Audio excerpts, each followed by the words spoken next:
Hi, everyone, listeners and viewers. Welcome to another episode of the TIHA Archival Conversations, where we document, preserve, and celebrate the lives, struggles, and contributions of trans, intersex, and gender diverse Africans across our continent and in its diaspora. My name is Victor Mukasa, and I am your host for these Archival Conversations. Today's conversation brings us to it brings us back actually because we've been here before to an often overlooked part of African queer history, and that is the experience of LGBTIQ plus refugees, asylum seekers, and migrants. We've had a couple of trans people and activists coming up here and sharing their story. But it's a deep topic and we need to explore it deeper. And across Africa, many queer and trans people are forced to leave their homes because of violence, discrimination, criminalization, or the simple desire to live openly and safely. Yet crossing a border does not always end the struggle. It's just the beginning. Many continue to face the challenges accessing housing, healthcare, employment, legal documentation, and community support. Today, joining us from South Africa is Donwell J. Mpofu.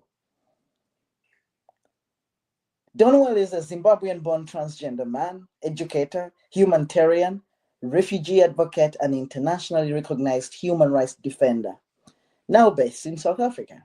Donwell is the founder and director of Trans Guardians Alliance, an organization supporting displaced LGBTIQ plus people, migrants, refugees, asylum seekers, and transgender people and queer families.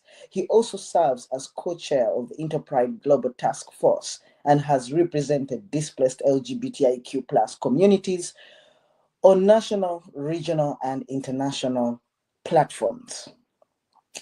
More about the contributions of Donwell and his organization coming up in this conversation. Donwell, welcome to TIHA Archival Conversations, brought to you by Trans and Intersex History Africa. Hello. Hi, Victor. Thank you so much for inviting me to come on your platform. Welcome to this I'm conversation. so honored to be part of the conversation. Yes, thank you so much. Thank you for accepting to be here and for accepting to share your story and adding it to the larger piece of work regarding the history of trans and intersex people in Africa. We Thank you salute so you. much. Yes. Thank you So, so much. you're in South Africa, Donwa, Yes, I'm in South Africa. where we know things are tough these days for migrants. That one is very sensitive topic. Right. As we Right. are in South Africa right now, Yeah. and just to add on, to just give you an information on what is happening. Yes. Most of our LGBTQI migrants, their asylum are being rejected, Right. and it's painful It is must because be painful and confusing. yeah, so it's Yeah, hard. I don't wanna we're lie. gonna talk deep about that situation because uh, Yeah, we are all concerned about what is happening, especially on the 30th of June 2026. We will hear from you and be advised by you on how we can all be a part of silencing this nonsense. So thank before you we so much. dive into all that, usually we go back to where the person comes from. Donwell. This Donwell grew up in Zimbabwe, right? Yes. Tell us about your beginnings growing up in Zimbabwe. You understanding yourself as a transgender person. Where does that start from? and you know how life was generally. So where do you come from? When are you born? Let's start from there. All right. My name is Donwell Mpofu. I was assigned female at birth, Right. but I was born intersex. Then from there, growing up, it wasn't easy, as an intersex child, Right. because this terminology of saying intersex, it was not there. We didn't know what is intersex. In my culture, they used to say shukukuviri, like that snake that have got two heads. That's what they used to call me. So Kuku, And how do you say that? shukukuviri. Shukukuere. I hope that Yeah. listener will get the spelling of that. Can I have the spelling of Shukuhailiri? Because it's important. It's SHUKUVI. Yes.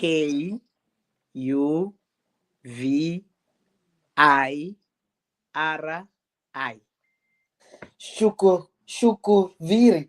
Yes, shukuviri. Yes. Shukuviri. Yes. In Yes. Uganda, they call that snake Chirumirampiri Biri, like, uh, Yeah. heads and, heat from two So heads.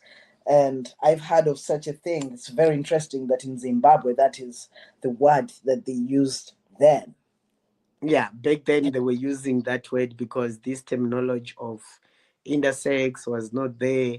So I grew up with my grandmother, because literally my mother, when she gave birth to me, she could not understand what Oh, uh, type of a person am I, and she just ran away and left me with my granny. So when she left me with my granny is the one that took care of me until today. Then growing up, it was not easy for me because I wasn't born in a hospital whereby I could have my privacy, whereby right. I could like the community might not know who I am, but I was born in a kitchen whereby all these gogos, they could see what type Yeah. of a child was it.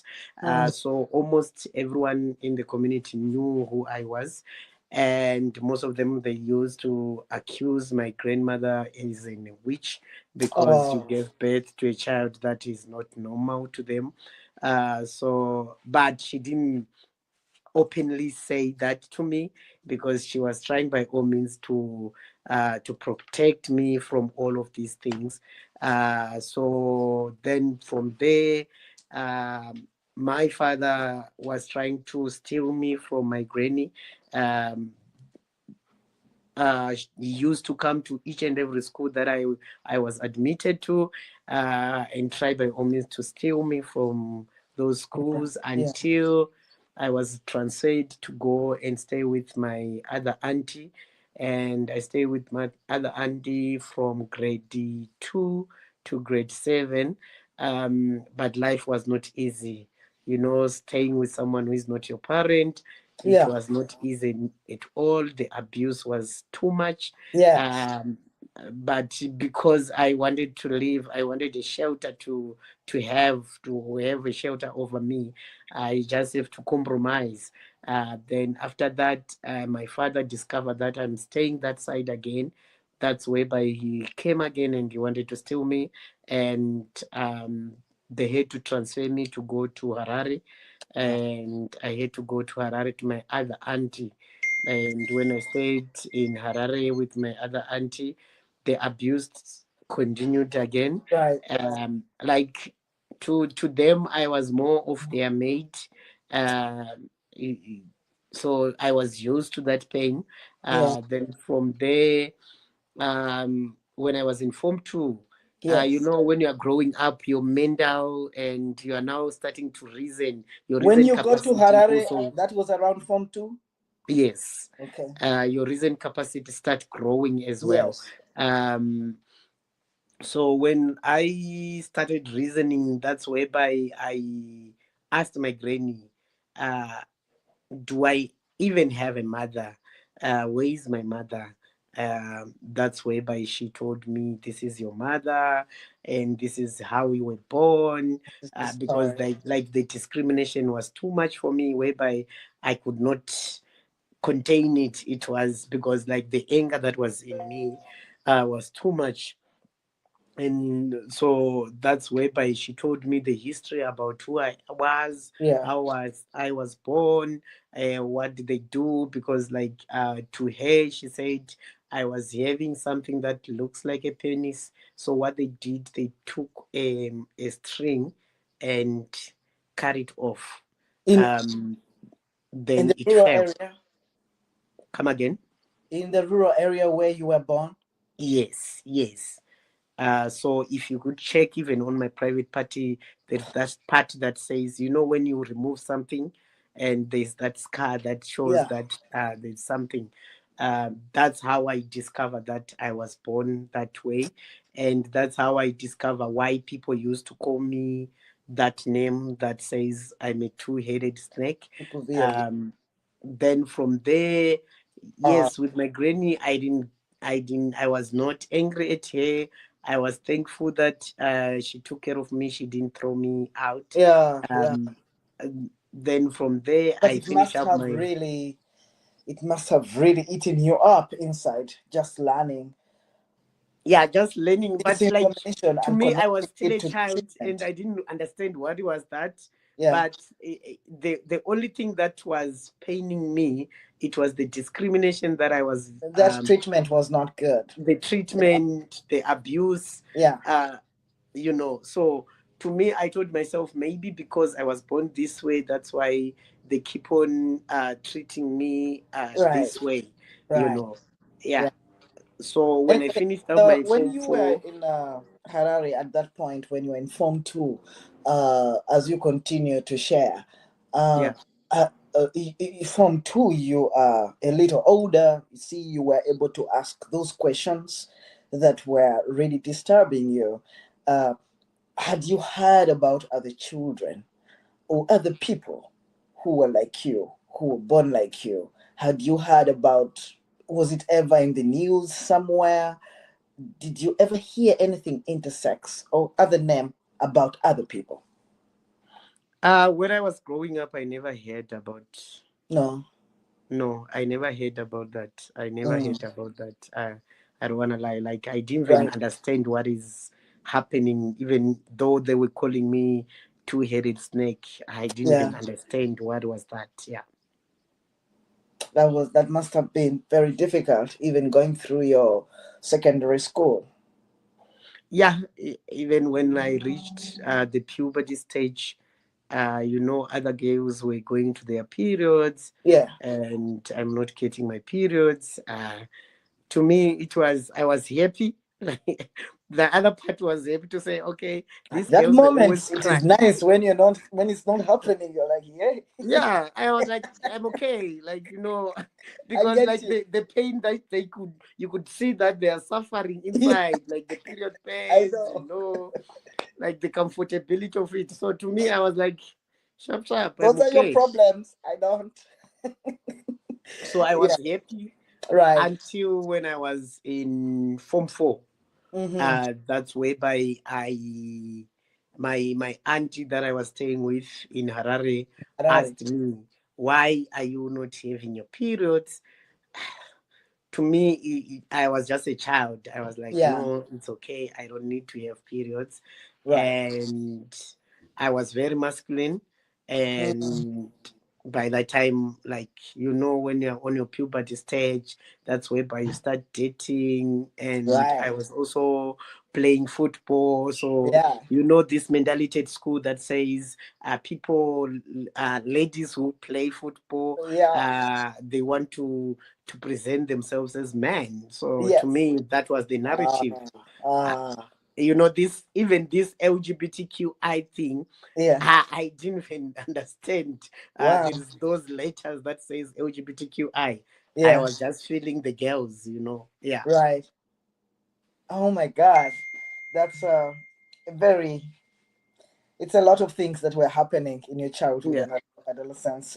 A lot of mixed, things happening there. sad, tough, but also interesting sometimes. Yeah, I, yeah, I, I that's I true. also enjoyed that period when people were busy having periods and I wasn't, and I'm like, I'm so happy I'm different. you know. So I hear you on that one. And all through your secondary school, you did not hear about intersex people, even high school, Even at high school, I didn't hear even about if you were this. in Zimbabwe. Because I know No. that by that time, Yeah. those organizations, I think LGBT, had you heard about lesbians and gays? Uh, by that time, I didn't know the Right, terminology of saying right. LGBTQI So you were just people. alone, basically.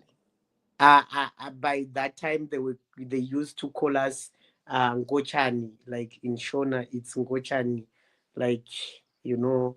So I didn't know the alphabet gang, Yeah, what's happening with the yeah, L, and what is happening with the G, what is happening with the intersex. yeah. Um, then from there, I got admitted at Border Kezi training. When I went there, I trained, then everything went well. Uh, I'm not gonna dwell much into details Right, right. because it was a government thing. Yeah. Then I worked there, and when I worked there, that's whereby I dated somebody's wife. That was uh, that was from the high ranks. Uh, that's where everything just uh, into turns bad. This is And when you begin getting hunted.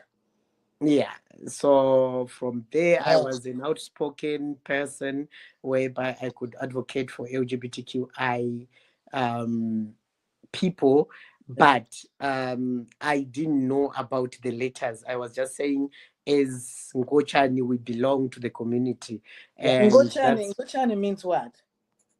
Ngochani. It's more like, here in South Africa they call it stabani. Tabane, yes. Yes, yeah. So it's more like Ngochani, that. so it's like queer person. Yeah, it's like a queer person. Yes. Yes. Uh, then the political party started the MDC. The Uh, MDC part was very inclusive to us as the it LGBTQI was? people.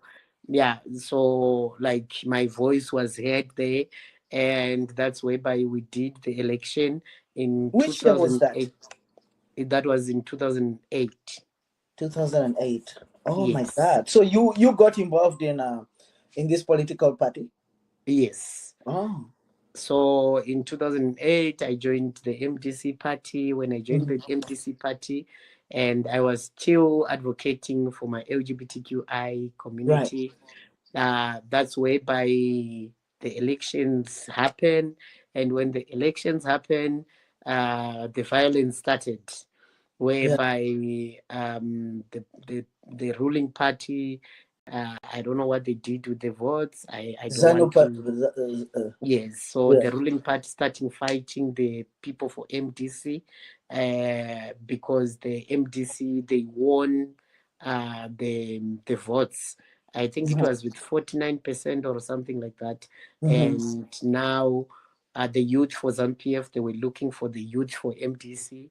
Mhm. That's whereby Ah, I was caught in between, right, and they caught me, and that's whereby they beaten me up to like I was supposed to die. They took me for 5 days, and until I swear to say that I'm gonna leave the political party.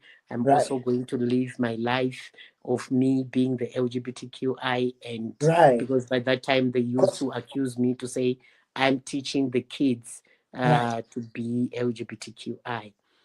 Wow, this is huge. Because I know that those were the days of President Mugabe. Yes, yes, Zimbabwe yes, was up there on the list of yes, homophobia in the world. yes. And That's transport. whereby Mugabe used to say someone who is LGBTQI is more like a pig. Right, right. Yeah.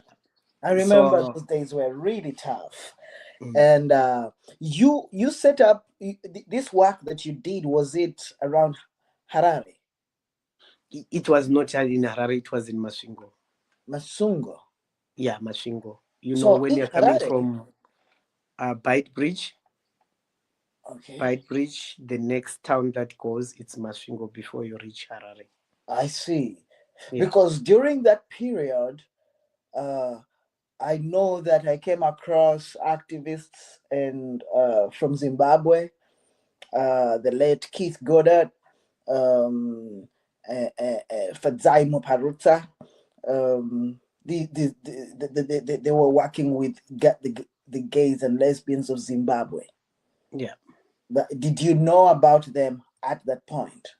I didn't know about the whole of those organizations. The Wow. information was not Yes. that exposed to us, so Yeah. I didn't know about those organizations. You were organizing outside of Oh, Harare, and yeah. yeah, wow, that's amazing just to know about that piece and your early activism, and also knowing that it is your childhood being really tough, then you're doing activism within a political party in the days of Robert Mugabe. Yeah. That's a whole chapter that you can write, I am sure, about about Yeah, that's a whole chapter. I was even talking to this other guy to say, I yeah, think I need to write a book about my life. right, right, Yeah. because it's a lot that Yeah. we don't know. You represent so many people during that period. Just your childhood is a whole book. It's information that should be shared. It's it's what parents should hear. Future parents should hear this. Yeah. So that they don't go back. Like I still hear that word Chirumiram Piribiri Shukubiri in Uganda, and as an Oh, okay. insult on social media, on TikTok, like somebody being insulted like that on TikTok when people are fighting. Look at him, he's like he has two. Chirumiram Piribiri, meaning in Zimbabwe they would say Shukubiri Yes. in 2026.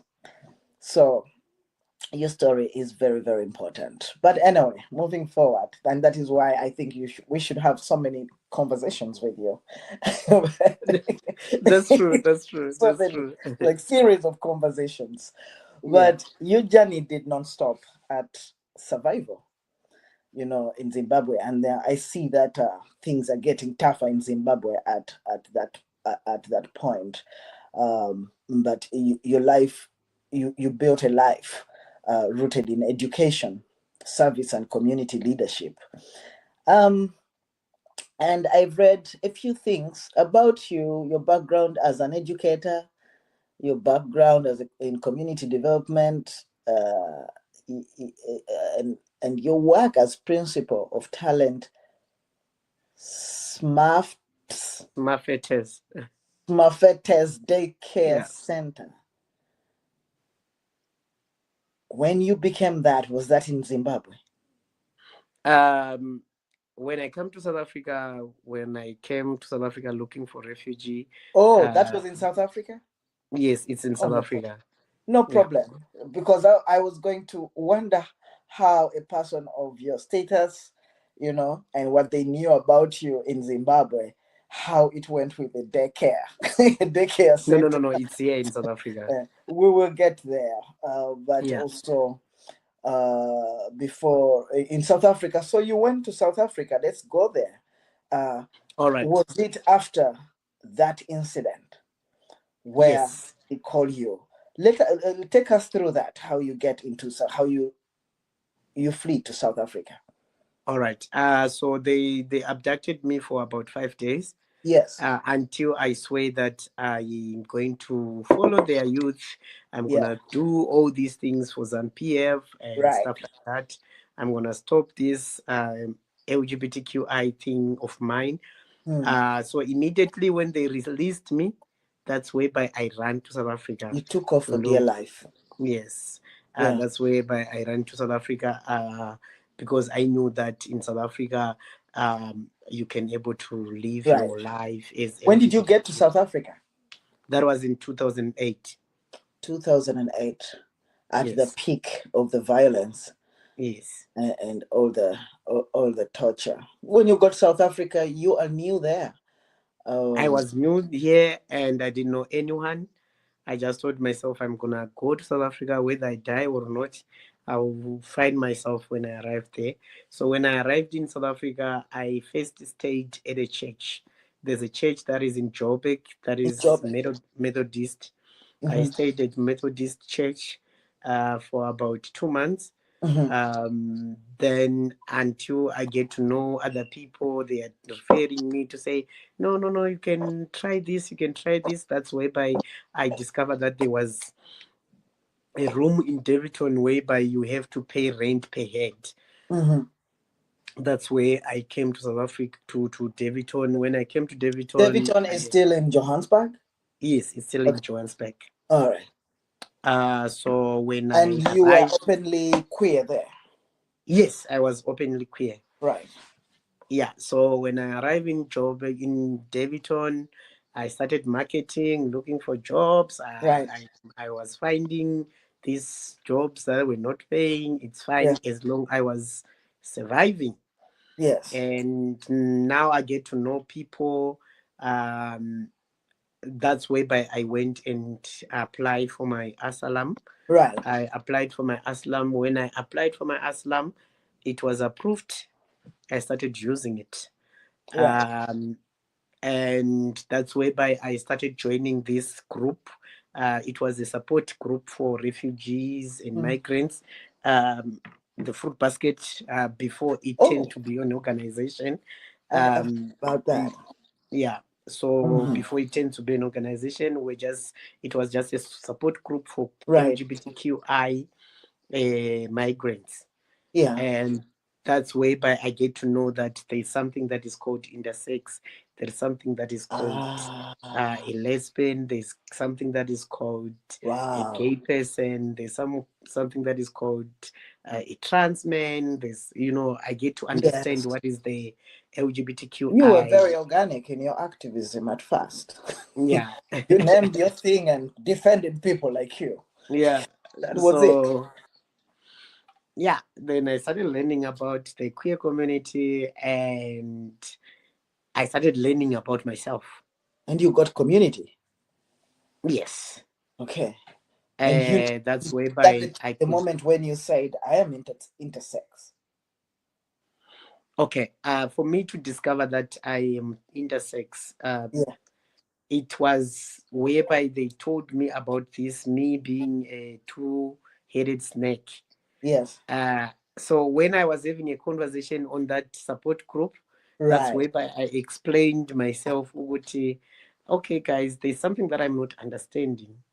My granny told me that I was born like this and this and this and this and this. I Yeah. don't really know what is happening. Uh, mm, does that mean I was born in intersex? And that's whereby someone, I think there was someone, I don't remember the name. They said, okay, you know what you can do, just go and consult with a doctor. And that's Oh. whereby I went to OR Tambo. Uh-huh. And when I went to OR Tambo and they did their test and they took the, what do you call it, sonar, that's whereby they discovered that in my uterus there were testicles. Something that you So didn't do by yourself, but were punished for. yes, I As was just doing it yeah. by myself. You I didn't do was it not doing it yourself. You with didn't anyone. make your testicles like that, and yet you were punished for how you were created Exactly. in Zimbabwe. Yeah. That's pretty crazy.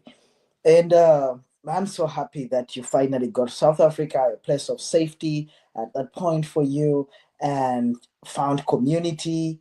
And because your passion was still there, is that Yes. how do you then get into what we see today? You doing work with TGA. I've seen you with Safe Space International. Yes. I've seen you with, different initiatives for supporting queer lives. Uh, Oh, Take us all through right. that. But before that, what was the situation of other refugees, yourself and other refugees, queer refugees or migrants that you found in Johannesburg? By that time, I never felt the discrimination. Hmm. I felt like I belong. Right. There was no xenophobia. Hmm. Everyone was just minding their own business. Right. You just go and market the job. If you want a job, you go Right. and do like everyone else. So to me, it was Right. just a normal life. Mm-hmm. If you just go to Maravastad to do your application for the Hmm. asylum, it was not a struggle like it is right now. Right. Right. Right. Yeah, yeah. So when do you join, these organizations that I see you working with in those days? Okay. The first thing that I did, I was struggling to get a job. Hmm. And I'm so passionate about kids. Kids. Yeah, that's whereby I just started it as me taking care of, like, in my community, when some illegal foreigners, they don't have the documentation. Right. So that's whereby I started it, like, just a supporting thing for the kids. Right. And someone told me that, why can't you make it a business? Why can't you open it as a Right. business?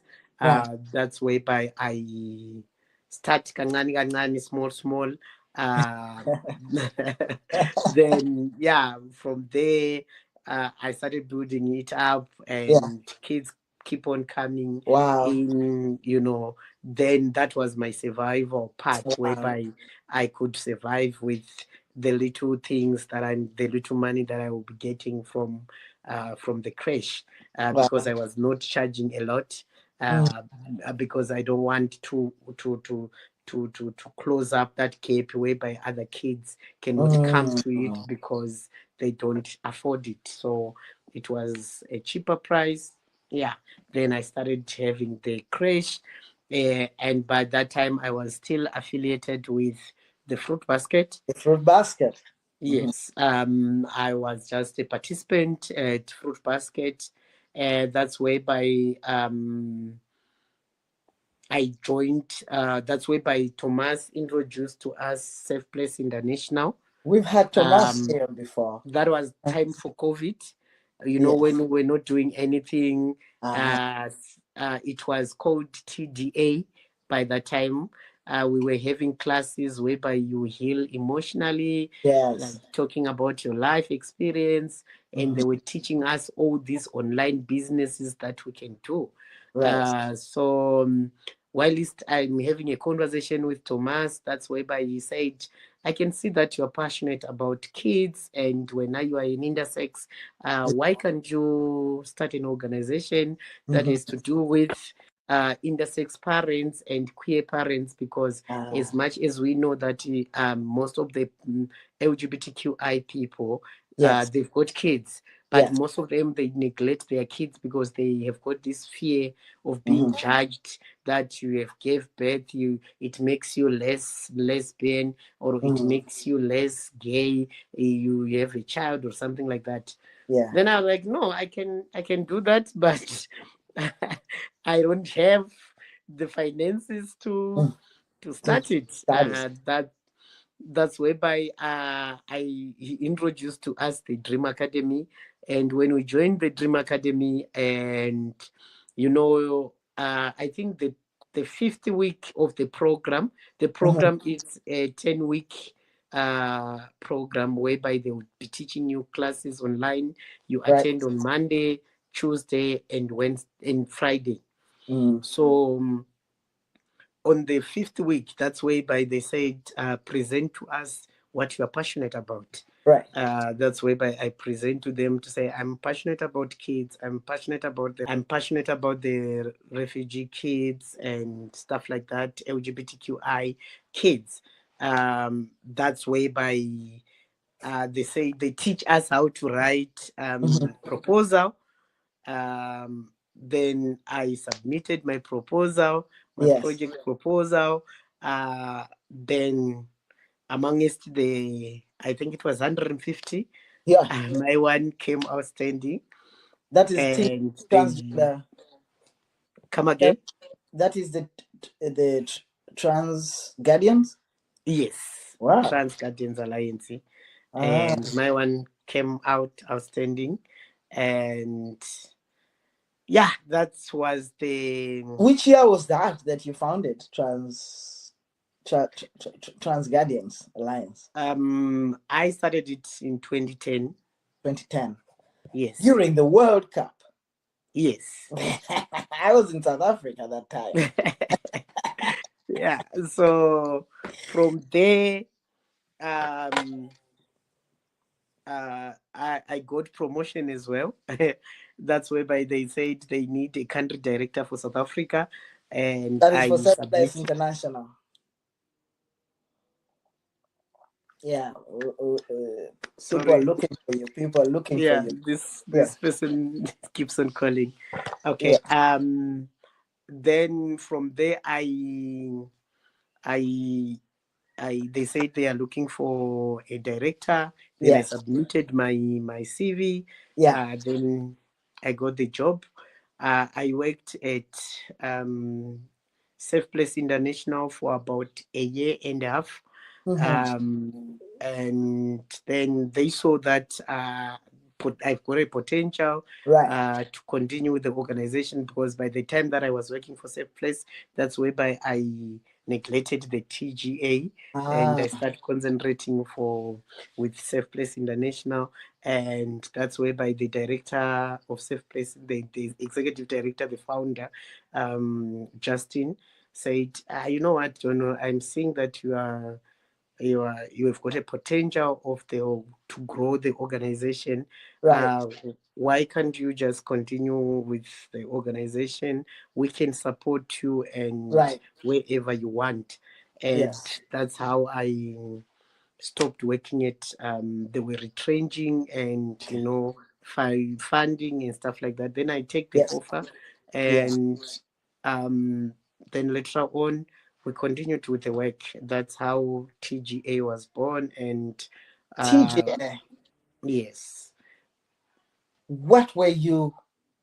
Were your intentions for TGA? What were you hoping to respond to? What were the issues in the community, in the transgender community, that you were hoping to respond to? The issues that I wanted to respond to, it Yeah. was humanitarian support, one, Mm-hmm. and another thing, acceptance, Mm-hmm. especially when you're a trans person, Mm-hmm. because right now we've got a whole lot of mix up things whereby if a trans man date a trans woman, Mm-hmm. it's a taboo to the community. Right. If a trans man date a lesbian, it's a taboo to the community. Right. Those are the things that I wanted to address, and also, Mm. especially when it comes to the LGBTQI migrants, Mm. because as a migrant myself, I felt like um, there is no way that we can take Victor, who is not a migrant, to represent a migrant, because Victor will Right. not know the struggles Mm-hmm. for the migrants. So Right. I'll rather address the issues from my personal Mm. experiences. Mm. So that was the thing that I wanted to address, especially Right. me as And a TGA, were you just looking at transgender migrants, or queer migrants, or migrants in general? to me, I with this one I wanted it to be personally. Mm-hmm. uh, because I wanted it to concentrate on transgender and Yeah. intersex and gender Yes. diverse Right. migrants. And is Yes, that the focus now? yes, that's the focus. Like Wow. the whole of LGBTQI, Okay. Yes, the heterosexual, we can put them there, but They uh, have a lot also. yeah, the main They have many focus of is those on, organizations. Right. yes. Thank you for that. Tell me something. Is it an organization that is based in Johannesburg, or is it widespread, extending its roots to other provinces? Currently, we are based in Joburg and Cape Town. Those Joburg and are Cape our Town. main cities, All right. because the programs director, she is South African. Her name is Lebogang. Uh-huh. She's a transgender woman. Ah, She is in Cape Town. Yes. all right. That one is South African. Yeah, she is South Okay.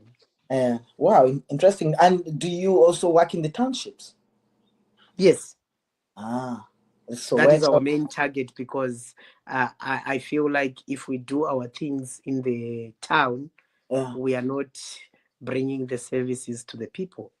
The So people, they stay in the townships. it is it is transgender, intersex, gender diverse people in South Africa, or is it just migrants of this? For now, I Yeah. cannot just say we are focused on migrants or Mhm. alone, But but you we are feel focused on all of them, whether you're South wonderful. African, because to me, displacement is not only about you being displaced from your home country, And there is but from internal home. displacement. Yes, yeah, Yeah. Yeah, it yeah, makes a lot of sense. yeah. And this brings us to what is happening in South Africa right Mm, now. It is so scary. Xenophobia. There have been so many xenophobic, seasons in South Africa. Myself, when I lived in South Africa, every year we had a season of xenophobia where yeah, we lived in fear.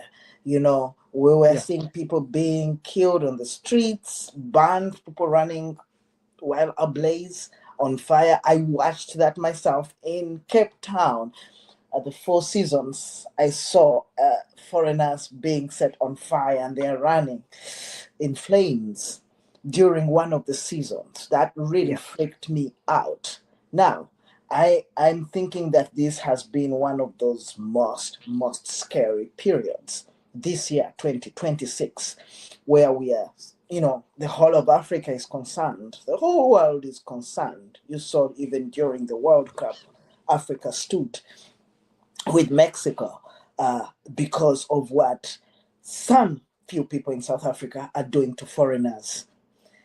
It is very disheartening to see, but when you think about the fact that among these foreigners are queer people, among these foreigners are transgender migrants from East Africa, from West Africa, from North Africa, from other Southern yeah. African countries, we begin to wonder. I've spoken to uh, one asylum seeker. I think she's a trans woman at asylum seeking level, and she is so scared. She's in Cape Town. She's not able to work anymore, so she's locked up in her house, stuck, does not know what to do because already she was suffering as a trans person, and now as an immigrant.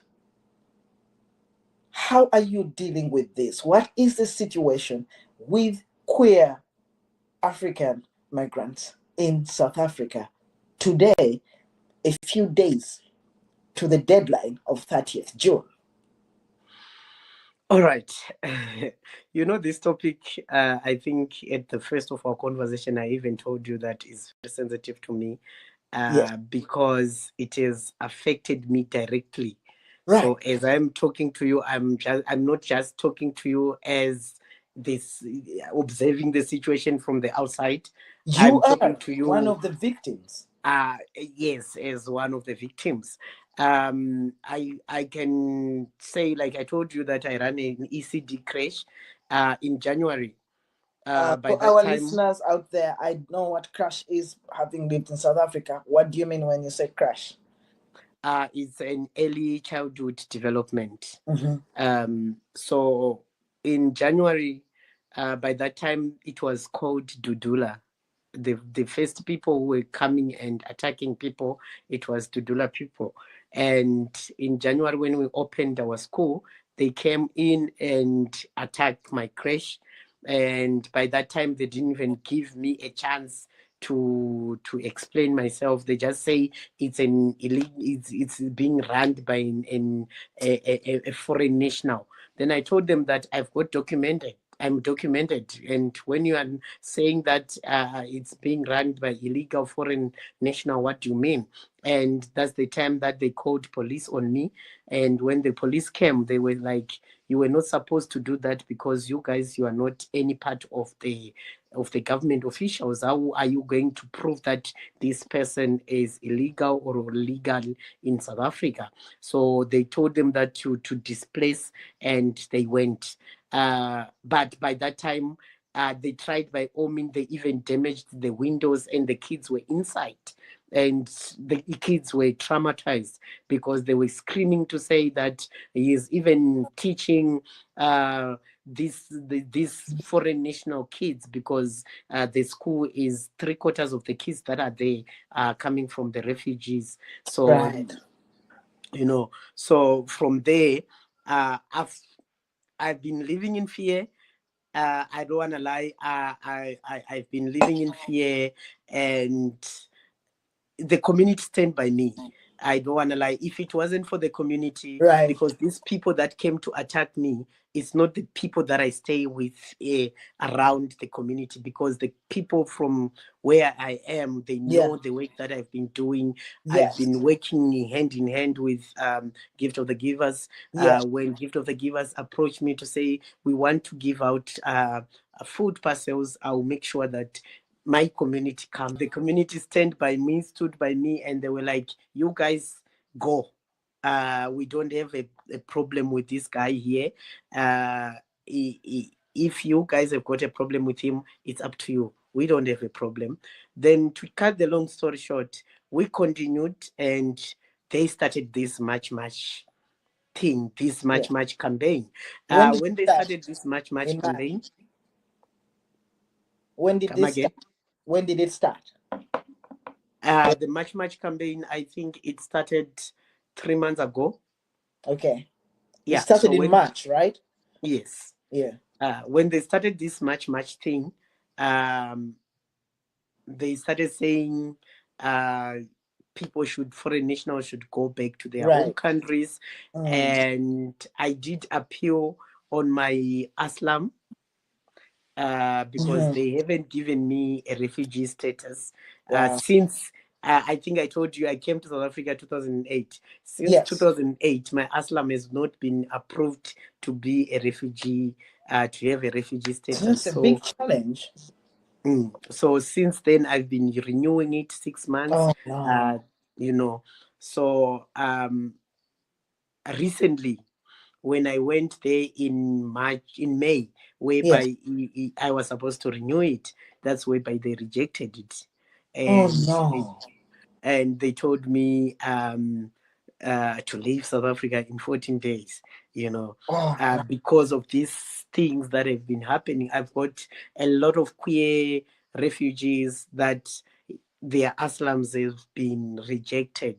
Oh no. I don't know if it is due to this much thing or what. I don't really know, because I'm asking myself, why all of a sudden do you They're reject rejecting something that I've everybody. been using for more than 10 good years? Right. And if you say abahambe, like if they are saying abahambe, they are saying go. Where will I go right now?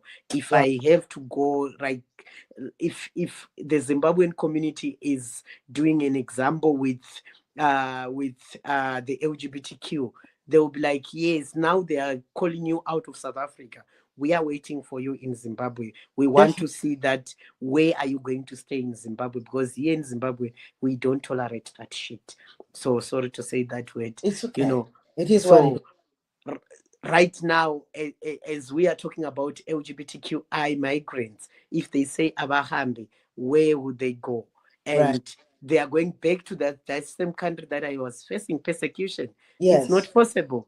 I even told someone to say, it's the same, kuyafana, like it's the same whether I go to Zimbabwe or I remain here in South Africa, because if I go to Zimbabwe, I'm going to die.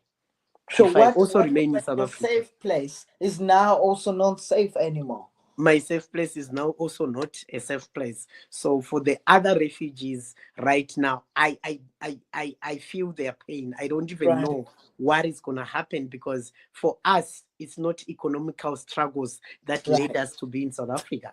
We were right. seeking protection. Yeah, And as much as that protection we were seeking for, we are not getting it.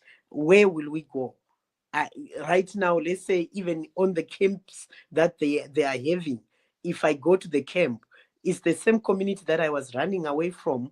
Obviously, immediately when definitely. I arrived there, to say, okay, I'm trying to seek refugee here, it's safe here because it's protected by police.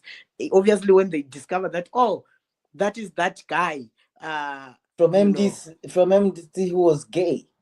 Oh, 'cause yes, that's what they knew you as, gay. you understand. And Ngotshane. they've got this Yeah, terminology of blaming us to say we are the ones who is causing all this nyaka nyaka. yeah, You know, in Zimbabwe, they even call you that you are causing the rain not to come. yeah, yeah, You yeah. know, You even brought COVID. you even brought COVID. You are the Mm-hmm, ones who bring all these things that are yes. happening in Africa. So Mm-hmm. where will I go as an LGBTQI person, even in place of safety? Where will I go? Yes, I'm a Donald, refugee here. in this situation, you mean Mm. that there are efforts to protect there are efforts to protect migrants during this period. They've set up camps where people can go find safety. Africans can go find safety from these xenophobic forces. But queer people are even scared to be in those so-called safe places because Yes, the people there cannot tolerate LGBTIQ people. thank you. Exactly. Right now, as LGBTQI displaced individuals, we don't even know where to go. The only shelter that we know is there. It's for fruit baskets. It And can't take obviously, all of as we are you from talking all right over the now, it's country. come again. It can't take all of you because you're scattered all over the country. Thank you. So How are where you will we responding go? to this as organizations? As organization, like, I don't want to lie, let me be honest with you. Like, I saw most of the people that are in our queer LGBTQI spaces, they are Mm-hmm. supporting this, right? So now Victor knows, well, I'm a refugee here, but they are supporting the same movement to say, okay, yes, they are doing something good. What they are, they even thinking of us? And there's no any other Wait, have organization. you seen any organizations, queer organizations in South Africa supporting March No, movement? they are not supporting as an organization, Individuals. Ah, as individuals. I Like, see. let's say this is John Ward, the director for TGA, Yes, yes, I get right? You find director supporting the movement. you. The Yes, they are director saying the has a organization is database. there. The director who has been providing services has a database of these foreigners. Yes, they've got the database of foreigners, but they are supporting the same movement. So, am I even safe with those No, people? That is the other I would thing not that start. we are having. Mm, Like this other day, I received a call from one of the biggest activists when we were attending the national dialogue in Pretoria, that was hosted in Pretoria. mhm, I received a call from someone that I never expected to say something like that. They say to me that you and there's this other transgender women from Uganda. I mhm. don't want to mention their name Right, because I didn't have that's mhm, their authority. right. They said, you and here, you guys, you think you are heroes for the refugee migrants. You think that you guys, you can advocate for them for that much. Near Papa, it's more like you guys, you are too forward. Uh, what are you really doing?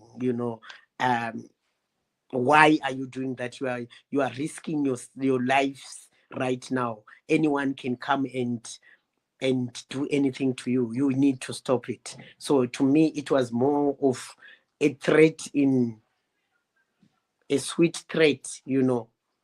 So I, like, truly speaking, I really don't know what is gonna happen to the LGBTQI migrants, and organizations like that, they can go to the sponsors and say we are helping the migrants, and at the same time they are not helping the migrants. Right, right, Yeah. right. Oh, I'm so sorry. It even makes it worse. And as a queer fraternity, we need to find ways of actually responding to this when it comes to queer migrants in especially South Africa. But don't worry, this is happening across Africa. It's just that the level at which it is happening in South Africa right now is so scary. There's Yeah. so many displaced queer people across Africa. And as Yeah. somebody who has worked with displaced queer people in Africa, on in this segment, we have with us a queer displaced transgender activist from South Africa, originally from Zimbabwe, Donwell Mpofu. And the beginning and the end of their story is actually very, very disturbing.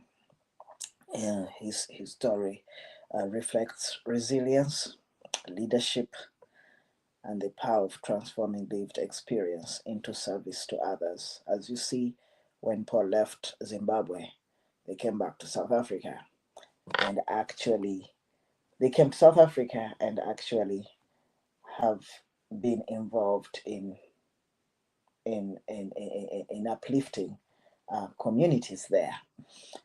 And so, as we end this program, I would like to extend my big gratitude to Paul, who has just left right now to probably to technological challenges, and to all displaced queer persons in South Africa who are living in escalated fear as we come to 30th of June 2026, when the deadline was given by xenophobic forces for, for immigrants to leave South Africa, the situation for queer people is worse.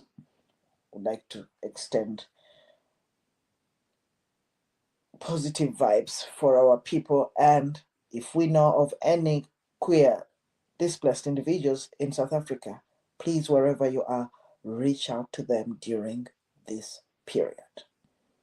From us here at Trans and Intersex History Africa, for the Archival Conversations, my name is Victor Mukasa. I'd like to say thank you so much for listening and watching us today. Please look out for more of these episodes every Friday. So until next Friday, I'd like to say bye bye.